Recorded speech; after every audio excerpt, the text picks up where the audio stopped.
Salam sejahtera di dalam Tuhan Yesus Kristus. Pada kesempatan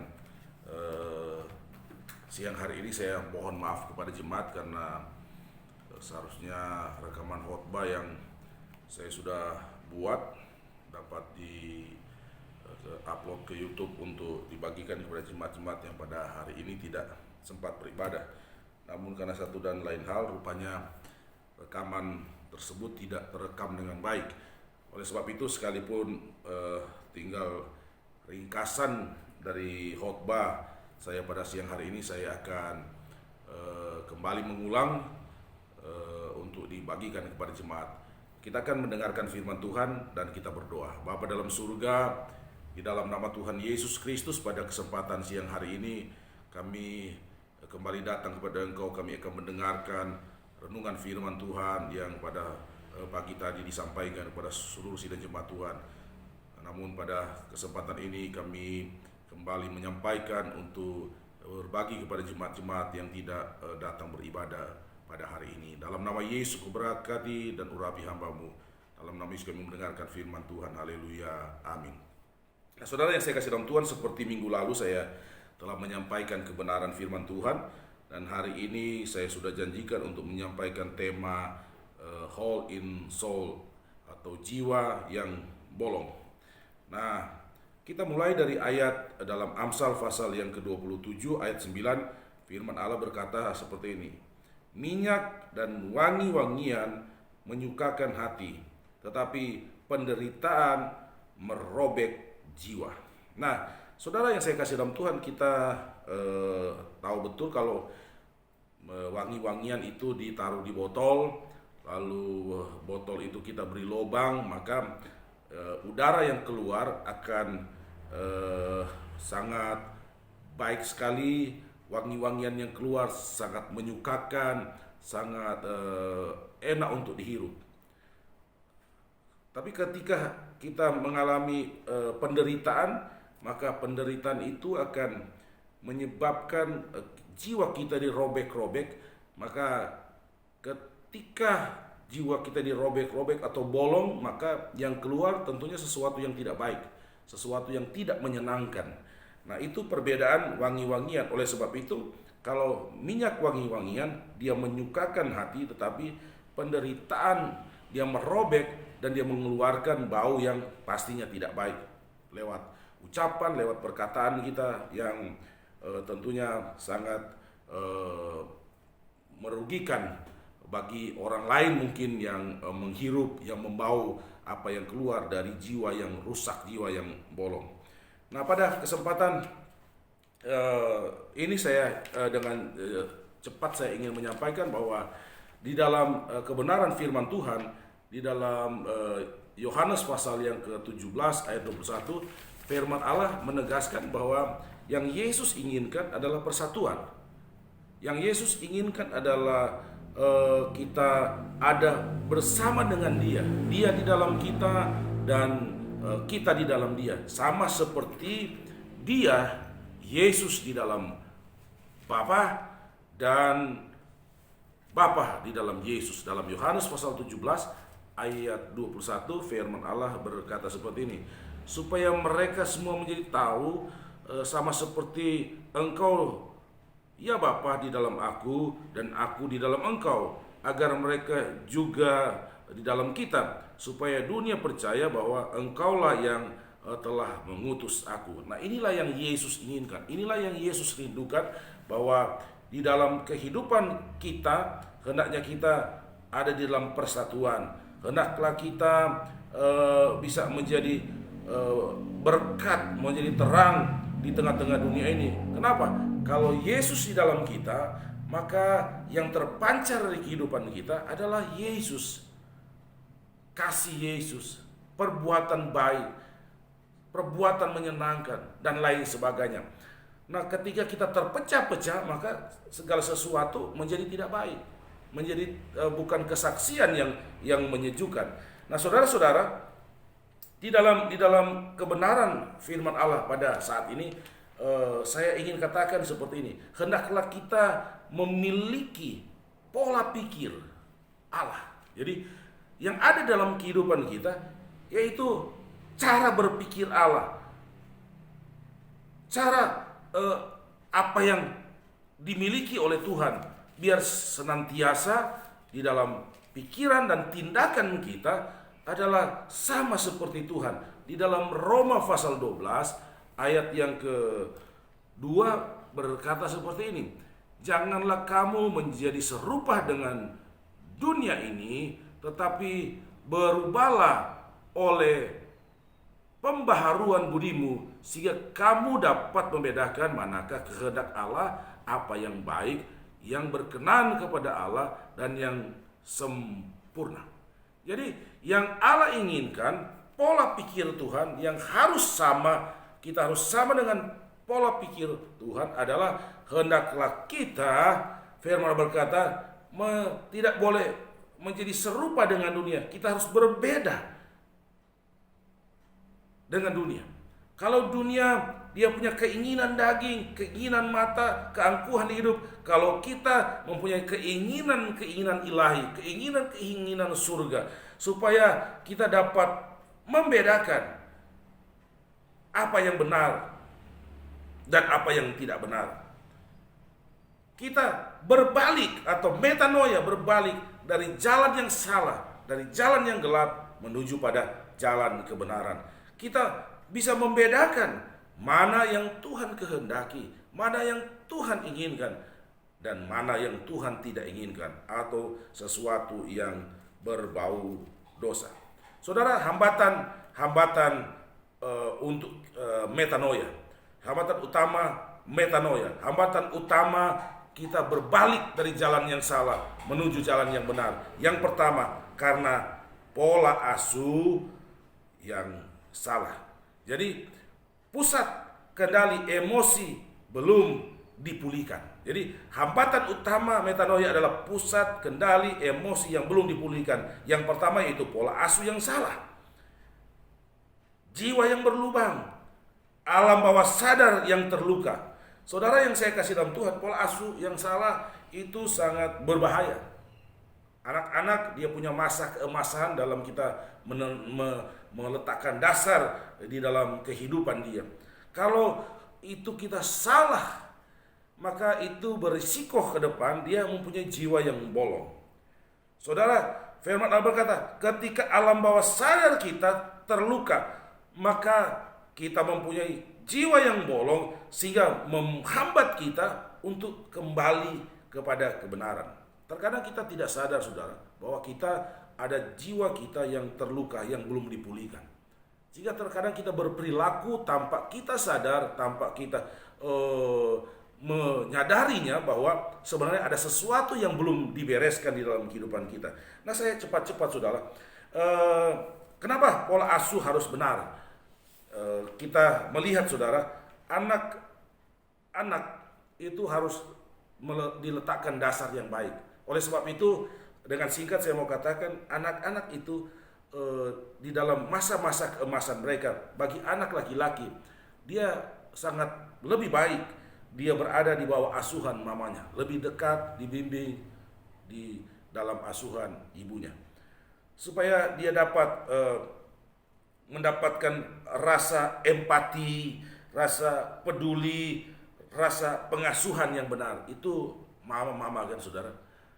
Anak-anak laki-laki biasa nanti terlatih dengan kehidupan yang keras, tetapi ketika dia mendapatkan dasar yang baik, diasuh dengan mama, dengan penuh kasih sayang, dengan empati, dengan rasa peduli, dengan pengasuhan yang baik, maka anak laki-laki biasanya dia bertumbuh dengan baik, dengan karakter yang terbentuk dari asuhan mama, dengan kelembutan, dengan karakter-karakter yang baik. Nah, ketika dia menjadi dewasa, maka dari 12 tahun sampai 21 tahun, maka anak laki-laki lebih baik berada dalam kedekatan bimbingan dari seorang ayah yang laki-laki. Kenapa? Karena biasanya pada usia tersebut dia akan segera menghadapi satu kenyataan dalam kehidupan, dalam lingkungan dia, terkadang menghadapi lingkungan yang keras, dia menghadapi keadaan situasi yang butuh bimbingan dari orang tua, dan dia juga mendapatkan perubahan-perubahan fisik yang betul-betul menunjukkan dia seorang laki-laki. Nah, sehingga hanya bapaknya ya yang dapat menjelaskan perubahan-perubahan tersebut dengan baik, karena bapaknya yang mengalami tersebut. Nah, sebaliknya bagi seorang putri, maka di dalam usia 5 sampai 12 tahun memang lebih baik dia berada di dalam bimbingan, kedekatan lebih dekat kepada bapaknya dari ibunya. Karena anak-anak perempuan ya kita menyadari suka kita katakan lemah, sehingga ketika dia berada di dalam kedekatan dengan bapaknya, maka dia menyadari bapaknya itu laki-laki, bapaknya itu kuat, bapaknya itu sanggup melindungi dia, sanggup memberikan pengayoman kepada dia, peduli dengan dia, sehingga dia tidak takut. Kenapa? Ada bapakku yang akan melindungi, ada bapakku yang akan menjaga dan memelihara. Tapi ketika dia juga masuk pada usia mulai remaja, terjadi perubahan-perubahan fisik yang telah menunjukkan identitas dia, bahwa dia adalah seorang wanita, yang ada perubahan-perubahan yang terjadi yang hanya dapat dibimbing, hanya dapat dijelaskan oleh seorang ibu yang betul-betul ya mengalami pengalaman tersebut. Salah satu contoh ketika anak gadis mulai haid, maka dia mungkin ada rasa perubahan-perubahan, terkadang mungkin ada rasa sakit di bagian perut, dia mungkin merasa risih dengan datangnya haid bagi dia, dan ada perubahan-perubahan yang lain yang lebih baik, lebih cocok ketika ibunya sendiri yang menjelaskannya. Kenapa? Karena memang ibunya yang mengalaminya, ibunya yang berpengalaman dengan hal ini, sehingga dan lebih etisnya lagi memang mamanya yang menjelaskannya apa yang terjadi, perubahan-perubahan yang terjadi dalam kehidupannya. Nah, saya hanya melompati ini saja saudara, karena kalau kita mau menjelaskan kenapa sih harus ayah dari 5 sampai 12 tahun, lebih bagus kalau ayah yang membimbing, lebih bagus kalau dekat dengan ayah bagi seorang anak perempuan. Itu membutuhkan waktu. Nah, saya lebih fokus pada jiwa yang bolong. Nah, saudara, di dalam pola asuh saya katakan itu sangat penting di masa-masa keemasan ini. Itulah yang saya katakan membutuhkan pola asuh yang penting agar dia tidak mengalami keadaan yang membuat jiwanya tidak baik, seperti kata Amsal tadi.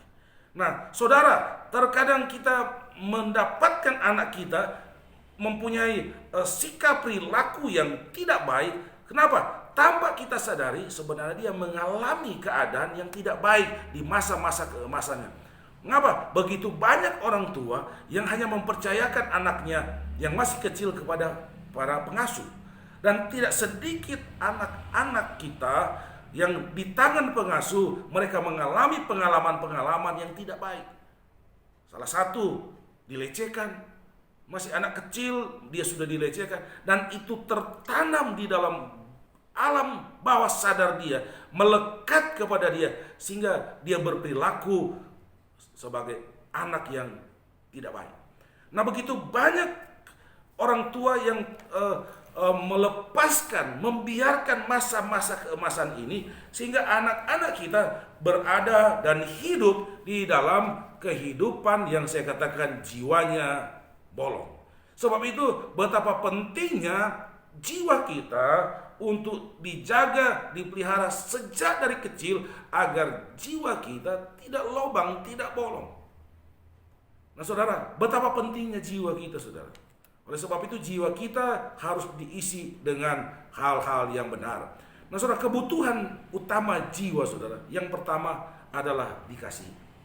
Saudara yang saya kasih dalam Tuhan, saya mau katakan betapa banyak anak yang diberikan orang tua dengan segala macam fasilitas, disiapkan segala macam fasilitas, kekayaan, segala hal-hal materi tersedia, tetapi mereka kurang kasih sayang, sehingga jiwa anak tersebut menjadi bolong.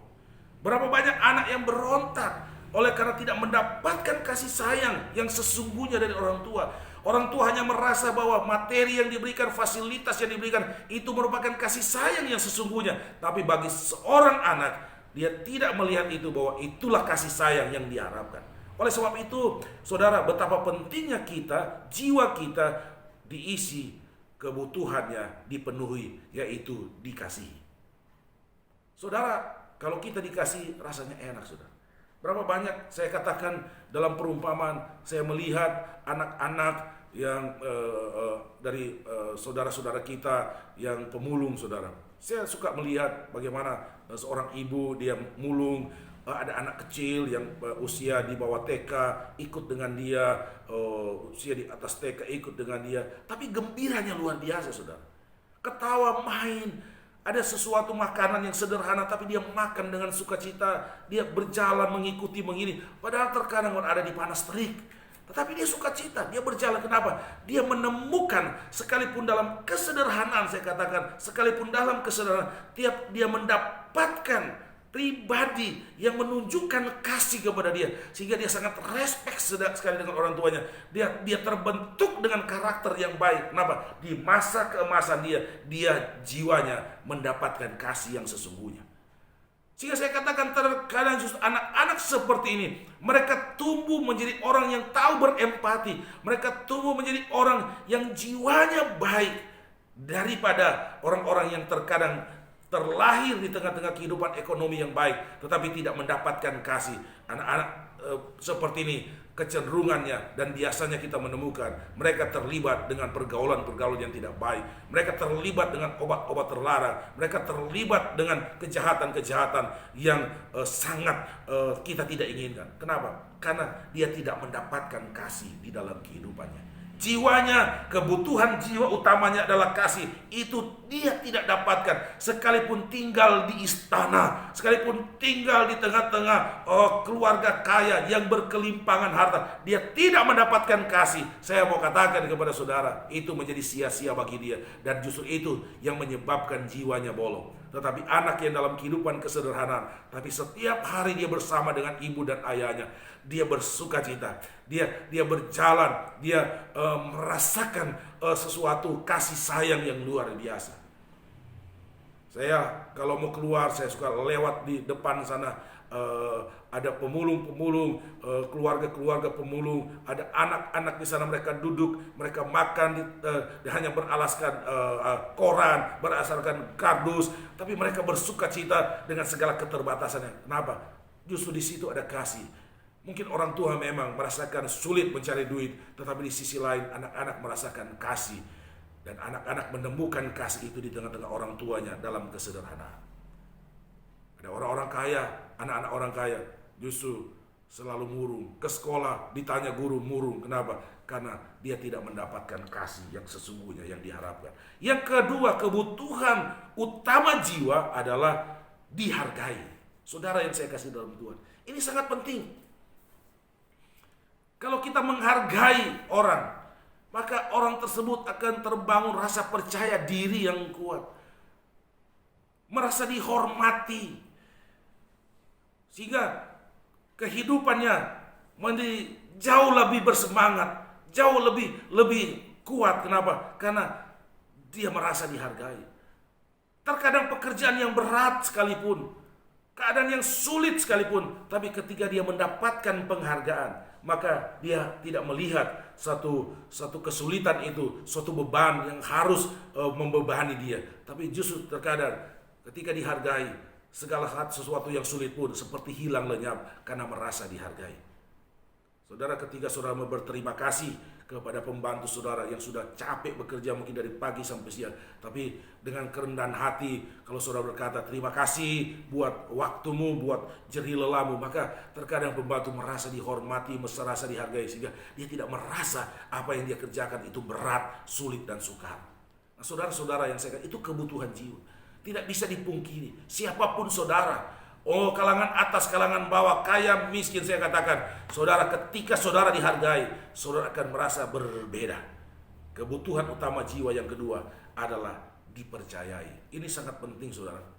Saya mau katakan ini, ada teman saya, dia membuka satu restoran, tapi ketika orang yang mempercayakan dia mengelola restoran itu sepertinya tidak mempercayai dia lagi, kejujurannya tidak lagi dipercayai, kejujuran tidak lagi dihargai seperti kebutuhan jiwa kedua tadi, maka dia mengambil keputusan untuk meninggalkan restoran tersebut. Dia lagi tidak menjadi juru masak di sana. Kenapa? Karena dia merasa dia tidak dipercayai. Ketika tuannya datang melihat dan sepertinya menghitung-hitung, jangan-jangan ada yang hilang, barang yang hilang, stok daging, stok makanan yang hilang, maka dia merasa risih dan dia merasa tidak nyaman lagi dan dia mengambil keputusan untuk berhenti.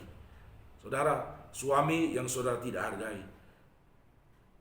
akan mendorong, akan membuat dia merasa kecewa. Dan kecewaan yang dibiarkan berlama-lama akan menyebabkan dia akan melakukan seperti apa yang Anda tidak percayai dalam kehidupan dia. Sebab itu mari kita belajar untuk mempercayai seseorang.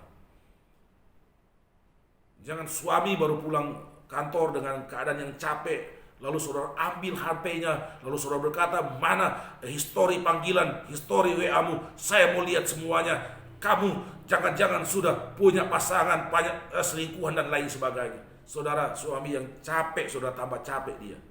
Tambah capek. Istri yang sudah capek di rumah, saudara pulang-pulang dari kantor, saudara ngomel-ngomel, saudara tidak mempercayai dia bahwa dia sudah melakukan tugas dengan baik, sebaik-baik ini mungkin di rumah. Saudara mencurigai, saudara marah kepada dia, saudara tidak percaya kepada dia. Maka saya katakan, dia akan merasa, saudara, ketidakpercayaan saudara jauh lebih susah, jauh lebih berat dari pekerjaan seharian yang dia sudah kerjakan. Tapi ketika saudara datang, lalu saudara memberikan penghargaan, saudara mempercayai apa yang dia sudah lakukan, mungkin dia sudah capek dan capek sekali, dia merasa hilang semua itu rasa capek. Suami yang sudah capek sekali di kantor bekerja berusaha, tetapi ketika saudara memberi penghargaan, saudara menyambut dia dengan tidak mencurigai sedikit pun, saudara memberikan penghargaan, saudara menunjukkan kasih kepada dia, maka rasa capek yang di luar sana akan hilang dengan seketika dengan apa yang saudara tunjukkan kepada dia. Saudara menyambut, ayo Pak, Bapak kan sudah capek, saya nyiapin air panas mandi, nanti selesai mandi, saya siapin kopi, saya siapin makan. Maka saudara yang saya kasih untuk dia melupakan rasa capek. Kenapa? Dia sekarang berada di rumah, di mana dia dikasihi, di mana dia dihargai, di mana dia dipercayai. Oleh sebab itu saya mau katakan kepada saudara, mari saudara kita penuhi kebutuhan jiwa. Teristimewa saya mau katakan kepada anak-anak kita, kita penuhi kebutuhan jiwanya, dikasihi, dihargai, dipercayai, supaya dia mempunyai jiwa yang utuh, jiwa yang kuat, jiwa yang tidak berlubang. Saudara, terkadang kita harus mengekspresikan sesuatu kepada anak-anak kita. Ketika mereka setia, mungkin dalam sebulan mereka setia, maka kita berkata, nak, karena kamu setia, karena kamu baik bulan ini, maka Bapamu akan memberi penghargaan kepadamu. Bapamu memberi sesuatu kepada engkau karena engkau dengar-dengaran, engkau patuh kepada orang tua dan lain sebagainya. Saudara, mungkin sesuatu benda yang kecil, mungkin sesuatu makanan yang kecil, tapi makanan itu merupakan ekspresi saudara dari prestasi, dari perbuatan baik anak-anak saudara. Maka mereka akan menerima itu dengan sukacita. Wah, rupanya saya, apa yang saya lakukan benar-benar saya dihargai. Rupa-rupanya kebaikan hati saya, keteladanan saya, oh itu dilihat, diperhatikan oleh orang tua. Maka motivasi akan lebih besar lagi untuk dia hidup dengan sesuatu yang jauh lebih baik. Nah saudara yang saya kasih dalam Tuhan, itu kebutuhan jiwa, kebutuhan roh. Saudara yang saya kasih dalam Tuhan, ada 3 kebutuhan roh, yaitu kebenaran, penyembahan atau menyembah dan memuji, dan yang ketiga adalah persekutuan. Ini kebutuhan roh saudara. Kebutuhan roh, firman Allah berkata di dalam Yohanes pasal yang keempat ayat 24. Saudara kita buka, kita baca firman Tuhan ini. Yohanes pasal yang keempat ayat yang ke-24. Firman Allah berkata seperti ini saudara. Yohanes pasal 4 ayat yang ke-24. Tetapi saatnya akan datang dan sudah tiba sekarang bahwa penyembah-penyembah benar akan menyembah Bapa dalam roh dan kebenaran, sebab Bapa menghendaki penyembah-penyembah demikian. Nah, kita melihat ini kebutuhan roh, yaitu kebenaran. Apa itu kebenaran? Yaitu firman Tuhan. Kebutuhan lainnya roh adalah penyembahan. Dan firman Allah berkata, Allah sangat suka dan pada saatnya orang akan menyembah Bapa di dalam roh dan kebenaran. Dan yang berikut adalah persekutuan atau fellowship. Saudara, dalam kitab Ibrani pasal yang ke-10 ayat 24 sampai 25, Ibrani 10 ayat 24 sampai 25, firman Allah berkata seperti ini, saudara. Ibrani pasal 10 ayat 24 dan 25. Firman Allah berkata, dan marilah kita saling memperhatikan supaya kita saling mendorong dalam kasih, dalam pekerjaan baik. Janganlah kita menjauhkan diri dari pertemuan-pertemuan ibadah kita seperti dibiasakan oleh beberapa orang, tetapi marilah kita saling mengasihi dan semakin giat melakukan menjelang hari Tuhan yang mendekat. Nah, ini yang dibutuhkan oleh roh. Kebenaran, penyembahan, dan persekutuan. Ini harus dipenuhi. Saudara, kalau ini saudara tidak terpenuhi, maka segala sesuatu yang ada maka menjadi sia-sia. Saudara tidak punya kekuatan, saudara punya tubuh yang kuat, jiwa yang kuat, tetapi ketika roh saudara, kebutuhan roh tidak terpenuhi, maka saudara akan tersesat. Jiwa saudara akan tersesat. Ada begitu banyak di luar sana secara jiwa mungkin baik, diasuh dengan baik, pola asuhnya baik, tetapi kebutuhan rohnya tidak benar, tidak terpenuhi, maka dia tersesat, dan itu yang membahayakan, saudara. Itu lebih lagi membahayakan.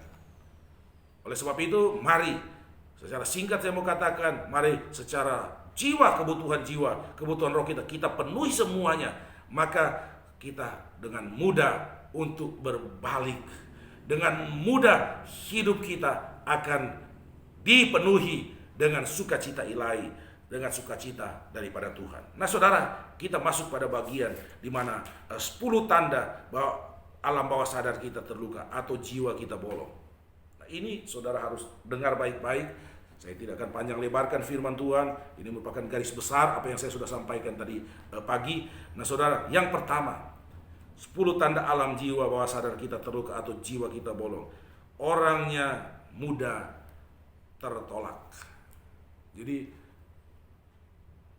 dia merasa jiwanya ketika dia berada dalam satu komunitas, maka dia merasa tertolak, mudah merasa tertolak. Padahal orang-orang di sekitarnya tidak pernah berpikir seperti itu, tidak pernah punya perasaan seperti itu, tapi dia sendiri merasa tertolak. Saudara yang saya kasih dalam Tuhan, menciptakan pikiran sendiri bahwa saya tidak diterima dari komunitas ini, saya tidak diterima di lingkungan ini, saya tidak diterima di gereja ini, saya orang miskin, saya orang sederhana, saya orang pendosa, saya dulu sudah jatuh dalam dosa sehingga saya tidak layak pada di gereja ini. Enggak seperti itu, saudara. Yang berikut, orang yang jiwanya bolong, sensitif kritikan. Jadi orang tersebut dia sangat sensitif ketika menerima kritikan. Sekalipun itu memang kritikan baik sekali, membangun sekali, tetapi kalau jiwanya bolong, maka dia merasa tidak nyaman dengan kritikan. Jadi tidak nyaman ketika orang tersebut untuk kesalahan dia untuk dibenarkan. Dia tidak siap. Orangnya sangat jauh dari siap untuk menerima kritikan. Yang kedua, haus apresiasi. Saudara, salah satu kebutuhan jiwa kan dihargai.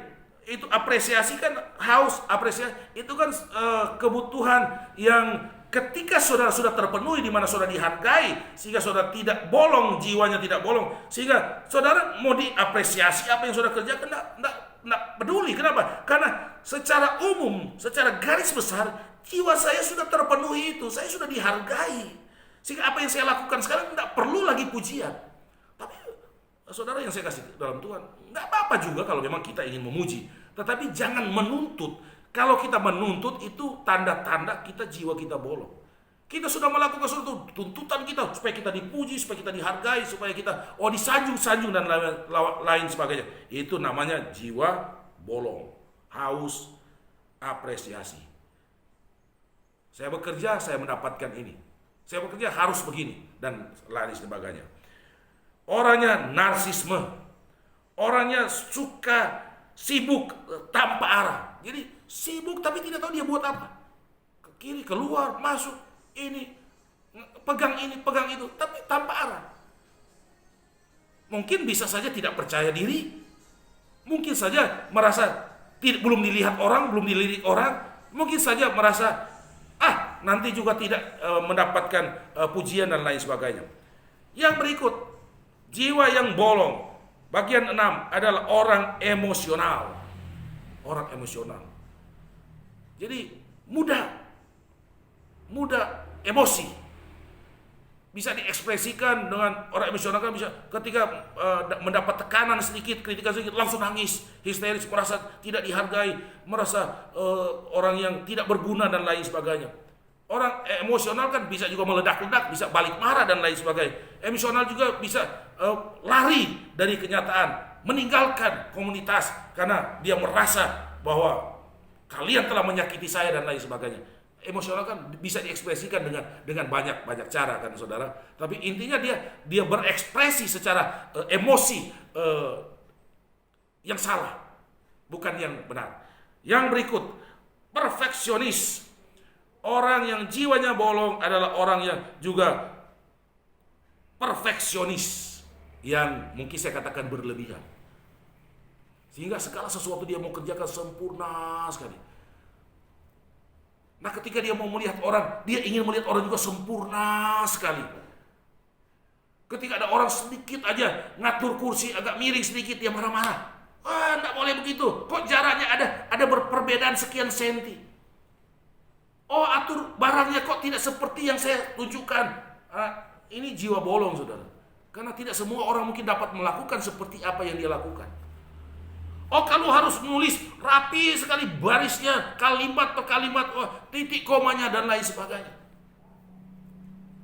Sangat perfeksionis, itu sangat berbahaya. Itu bisa menyebabkan jiwa bolong. Bahkan tanda dari jiwa bolong adalah orang yang perfeksionis.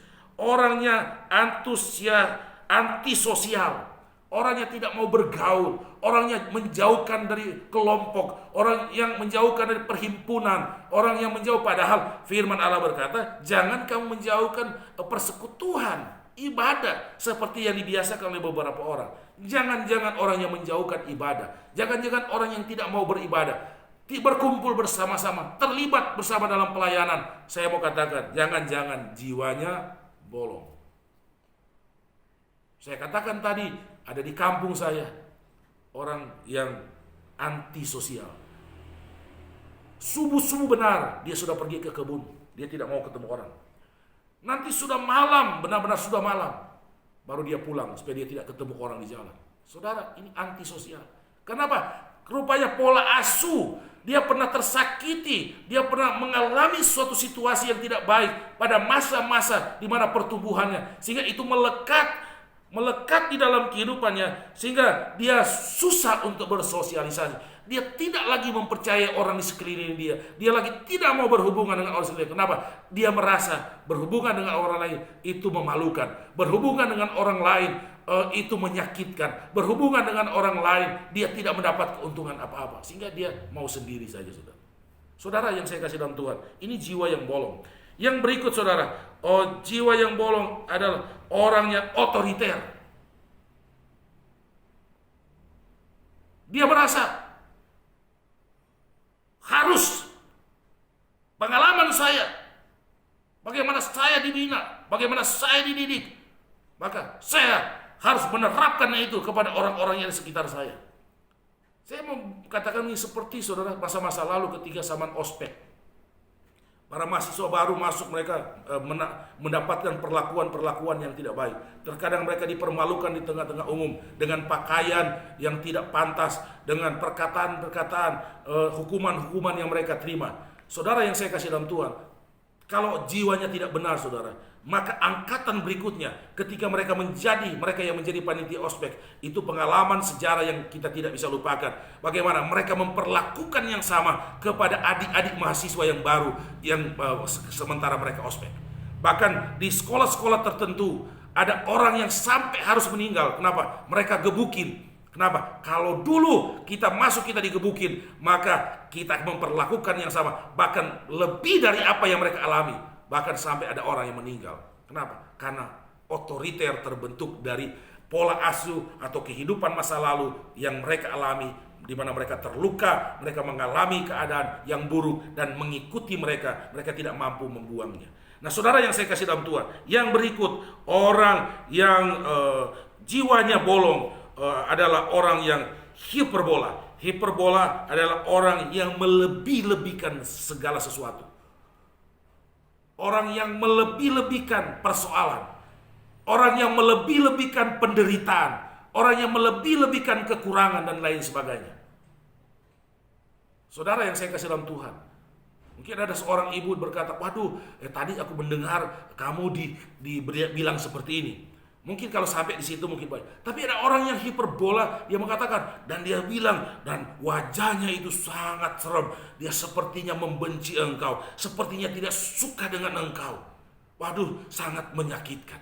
Dan terus dipanas-panasin, dikompor-komporin. Ketika orang yang dia ceritain tidak bereaksi, dicari lagi bahasanya, dilebih-lebihkan, makin dilebih-lebihkan, supaya orang yang dimana dia bercerita menjadi marah dan lain sebagainya. Atau dia menceritakan keadaannya, atau dia menceritakan satu peristiwa yang terjadi dalam rumah tangganya, dilebih-lebihkan. Terkadang untuk supaya dapat belas kasihan, terkadang supaya mendapat perhatian dan lain sebagainya. Itu hiperbola. Menjelekkan orang, waduh, minta ampun.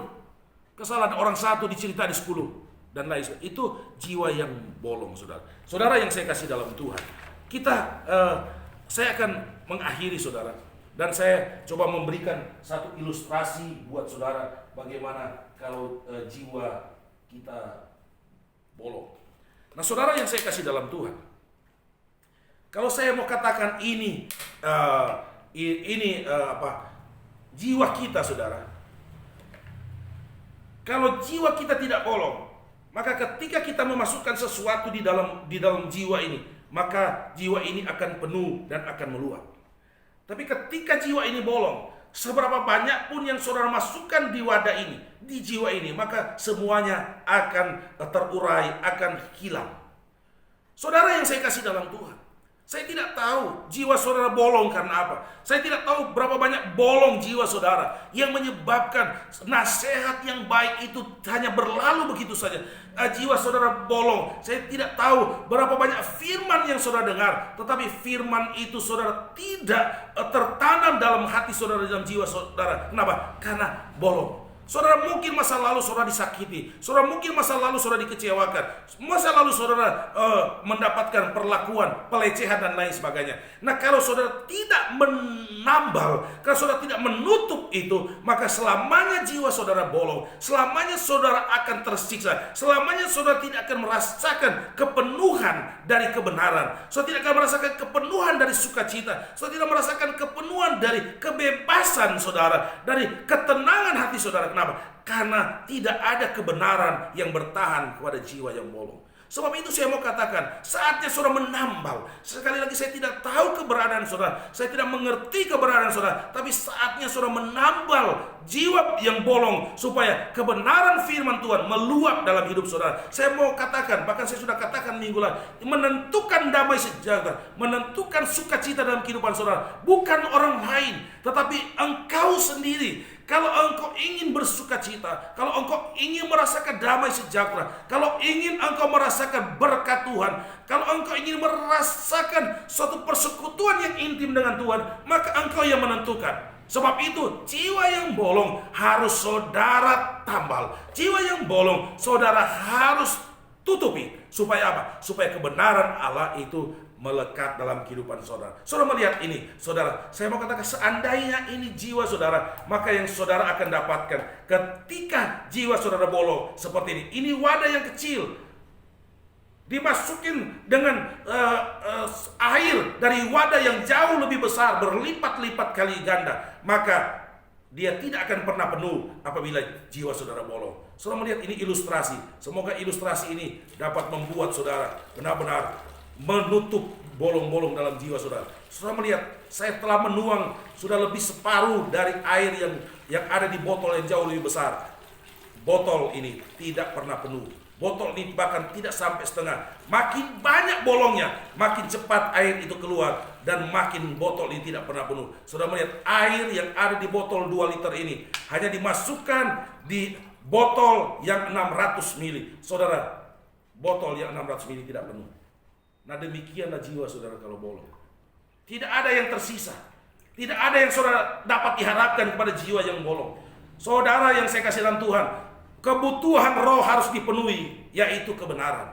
Kebenaran itu akan tertinggal dalam hidup saudara. Kebenaran itu akan melekat dalam kehidupan saudara kalau jiwa saudara tidak bolong. Kalau jiwa saudara sudah ditutupi, lubang-lubang yang ada sudah ditutup. Saya tidak tahu berapa banyak, sekali lagi, berapa banyak bolong-bolong yang ada dalam jiwa saudara.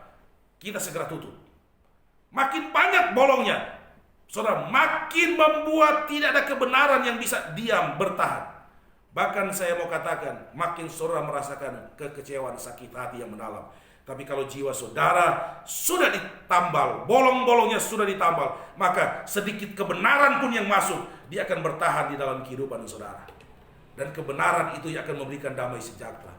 Kebenaran itu yang akan melupakan segala masa lalu saudara. Kebenaran itu yang akan membuat saudara akan bersuka cita. Saudara membuang segala kebencian, saudara membuang segala dendam, saudara membuang segala akar pahit, saudara membuang segala kekecewaan. Kebenaran akan mengisi seluruh jiwa saudara, sehingga tidak ada hal yang tidak baik, tidak hal yang merugikan saudara berdiam di dalam jiwa saudara. Ketika itu sudah dipenuhi, maka sukacita Tuhan akan mengalir dalam kehidupan saudara. Oleh sebab itu, dari tempat ini saudara, saya mau katakan, ringkasan khotbah saya pada hari ini, minggu ini, kiranya memberkati saudara.